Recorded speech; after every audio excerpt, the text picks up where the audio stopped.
માળિયાડીના પવિત્ર શ્રાવણ માસના બીજા સોમવારે ભક્તો શિવજીને હાજરી કરવા કતારો લગાવતા શિવ ભક્તો હર હર મહાદેવના નાદથી શિવાલયો ગુંજી ઉઠ્યા છે। માળિયાડીના પોલીસ સ્ટેશનના પોલીસ લાઇનમાં આવેલા રુદ્રેશ્વર મહાદેવ મંદિરમાં 12 જ્યોતિર્લિંગની ઝાંખીના દર્શન અને સાથે જ શ્રાપ દ્વારા મહાઆરતી કરાઈ હતી। આ સહિત અત્રેના માલેશ્વર મહાદેવ અને રુદ્રેશ્વર મહાદેવ, જડેશ્વર મહાદેવ રોશનીની સાથે સહિત દરેક મહાદેવ મંદિરોમાં દીપમાળા સહિત અનેક શણગારો કરી મહાદેવને રીઝવવામાં આવ્યા છે। શહેરમાં દરેક શિવ મંદિરોમાં વહેલી સવારથી શિવ ભક્તોનું ઘોડાપુર જોવા મળી રહ્યું છે। શિવ મંદિરો ઓમ નમઃ શિવાય હર હર મહાદેવના નાદથી ગુંજી ઉઠ્યા છે। આ સાથે દાતાઓના સહયોગથી ફરાળ પ્રસાદનું વિતરણ કરવામાં આવ્યું હતું। જે સિંગુ સાથે પ્રતાપ સિસોદિયા, માળિયાહાટીના।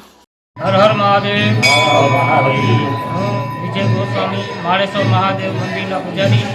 આજે શ્રાવણ માસનો બીજો સોમવાર હોય તો સવારથી ભક્તો શિવ પૂજામાં લીન થઈને શિવ પૂજાનો ખૂબ જ મોટી સંખ્યામાં ભક્તોએ લાભ લીધો અને આજે અત્યારે સંધ્યા આરતીમાં મહાદેવ સાક્ષાત જંગલમાં તપ કરતા હોય એવા દર્શન સજાવવામાં આવ્યા અને દીપમાળા પ્રગટાવવામાં આવી અને મહાઆરતીનો લાભ બધા લોકોએ ખૂબ જ મોટી સંખ્યામાં લીધો।